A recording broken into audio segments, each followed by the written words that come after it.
네, 지난 주말 미 증시는 여러 가지 이슈들 중에서도 시장에 반영된 건 거의 없었습니다. 그래서 지수는 또 지지부진하게 보합으로 끝이 났는데요.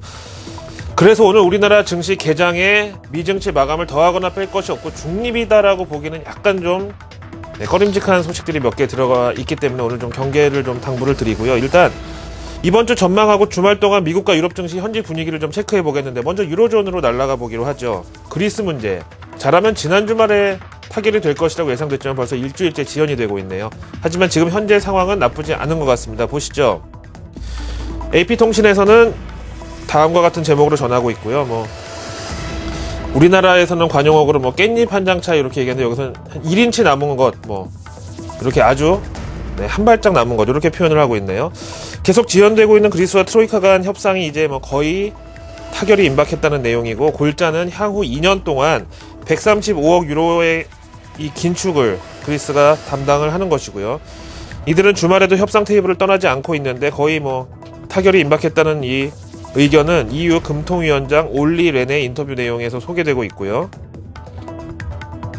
그래서 아직까지 불투명하긴 하지만 10월 18일 오는 목요일 유로존 정상회담 전에 협상 타결을 각국 정상들이 독려하고 있다는 내용입니다.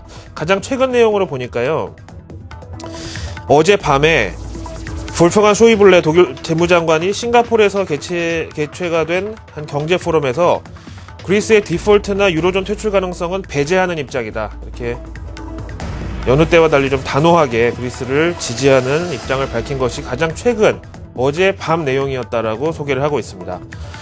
아테네하고 우리가 시차가 7시간이니까 지금 새벽 1시라서요. 지금 우리나라 개장하고 나서 오전 중에 뭐가 새로운 게 나올 가능성은 좀 없어 보이고요. 월요일 날쯤 한번 또 새로운 내용이 나온다면 오늘 우리나라 오후 아니면 내일까지 좀 시간을 갖고 지켜봐야 되겠습니다. 하여튼 임박했다는 내용은 EU 쪽의 의견이기도 하고 현지 반응이기도 하니까요. 일단 크게 부정적이지 않은 것으로 보시면 되겠고요. 다음에 이 미국 증시가 조금 문제가 있습니다. 로이터 통신의 이번 주 주간 전망 한번 살펴보시죠. 본격적인 어닝 시즌에 이제 돌입을 하는데 우려가 점증을 하고 있다. 이번 주 미국은 대형주 위주의 다우지수 구성 종목 가운데 12개, 그러니까 한 절반가량이 실적 발표를 예정하고 있는데, 이들은 제조업종의 대장주 제네럴 일렉트릭스, 그리고 기술업종 주도주인 마이크로소프트와 IBM, 또한 전세계 투자 자금의 도매 상격이라고 할 수 있는 월가 대형 은행 업종들, 뱅크 오브 아메리카와 시티그룹, 골드만삭스 등 이번 주에 모조리 실적 발표를 앞두고 있다는 내용입니다. 근데 특히 월가 전체의 분위기로는요, 지금 이들 금융업종 실적이 이번 주 증시 분위기를 좌우할 것이라는 예상인데요. 지난주에는 JP모간과 웰스파고 실적이 헤드라인 넘버, 그러니까 수치상으로는 예상을 상회했지만 투자자들은 우려스러운 세부 항목에 대해서 민감하게 좀 시니컬하게 반응을 하면서 시장의 반응은 그다지 호의적이지 않았다는 점을 언급합니다. 그런 만큼 이번 주에도 주의를 요한다는 뜻이겠죠. 밑에 각 업종별 월가 애널리스트들의 이번 어닝 시즌에 대한 분석을 순서대로 한번 들어보시죠. 먼저 토마스 파이낸셜 측에서는 은행 업종에 대해서 전망합니다.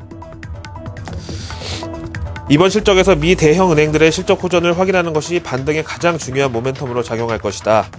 지난주 JP모간과 웰스파고는 비록 실패를 했지만 이번 주에는 소매금융 비중이 높은 시티그룹의 실적을 기다려야 된다면서, 만약에 이번에 시티그룹이 실적 부진을 나타낸다면 미 경제 전반에 대한 전망은 좀 더 하향이 불가피하다. 다른 골드만삭스나 이런 투자은행 성격이 짙은 곳보다 이 시티그룹처럼 소매금융, 그러니까 소비자 금융을 많이 하는 곳의 실적이 안 좋다면 현실 경제에 대한 전망을 조금 더 낮출 필요가 있기 때문에 그만큼 시티그룹 실적이 중요하다는 내용이고요. 다음으로 기술업종에 대한 전망 들어보시죠. 파이오니어 인베스트먼트 매니지먼트입니다. 최근 증시 조정의 빌미가 된 재료는 인텔, 구글, 마이크로소프트 등 기술업종 대형주들의 내년 실적 전망 하향 러쉬가 조정의 빌미가 됐었다. 근데 기술업종의 실적은 보통 법인 고객들이 많기 때문에 기업 경기와 기업 투자의 현실을 표시하는 좋은 바로미터로 인식이 되고, 또 이들 기업들의 향후 경기를 보는 시각이 어떤지가 이 기술업종의 실적에 담겨있다. 큰 의미가 있다네요. 자, 다음에 전반적인 미 3분기 어닝 시즌에 대한 전망까지 들어보시죠. 이트레이드 증권입니다.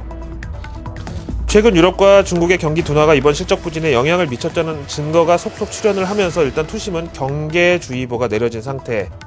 대신에 지금 지나치게 비관적인 시장 분위기는 업사이드 서프라이즈의 가능성을 내포하고 있다. 즉 실적이 당초 예상치보다 조금이라도 좋을 경우 서프라이즈를 취급하는 이거를 업사이드 서프라이즈라고 하고요.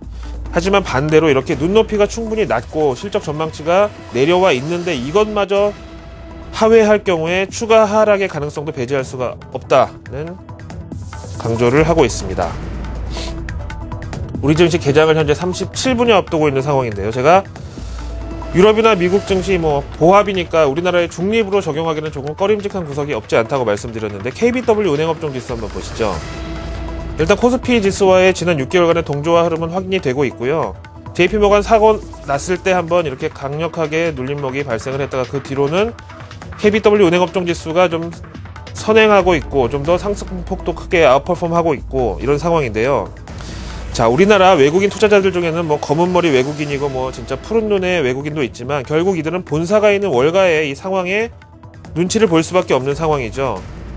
또 본사 실적에 대한 평가가 안 좋아서 주가가 빠졌는데 여기서 좋다고 한국 주식을 대량 매수할 이유도 없고요. 특히 이번 주 미 대형 은행들의 실적 발표를 앞두고 있는데 지난주 학습 효과라는 게 좀 거슬린다는 거죠. JP모간이나 웰스파고 보면은 실적 호조로 판정이 낮지만 오히려 투자자들은 이 주식을 패버렸고 지난주 금요일날 금융주들이 약세를 보였거든요. 그래서 이걸 학습 효과로 해서 다른 금융주들도 지금 경계감이 큰 상황인데 이런 환경에서는 외국인 투자자들이 한국 주식의 이 비중도 일단 눌러놓고 갈 가능성이 있다. 그래서 지난주에 말씀드리기로는 이렇게 이격이 벌어져 있는 이 갭을 갖다가 코스피가 올라가면서 맞추는 것이 이상적이지 않겠냐고 말씀드렸는데 이렇게 지난주 금요일 하루 동안에 2.46% 빠지면서 내려온 상황이죠. 그래서 코스피 지수의 반등에 크게 도움이 될 만한 이슈는 아니다라고 보겠습니다. 마지막으로 MSCI 한국 지수도 준비됐습니다. 항상 말씀드리지만 우리나라 증시 월요일장은 솔직히 없는 게 낫다는 생각을 종종 하게 되는데요. 왜냐하면 월요일날 아무리 올라도 오늘 밤에 미국 빠지면 다음날 그대로 반납. 또 오늘 아무리 월요일날 많이 빠지더라도 밤에 미국장 반등하면 그 다음날 플러스 알파로 반영하면서 갭상승 출발이죠.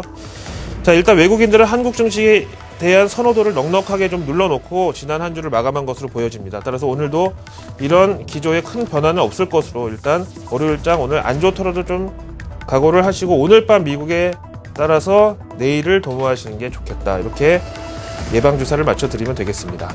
월요일 아침 글로벌 마켓나우였습니다.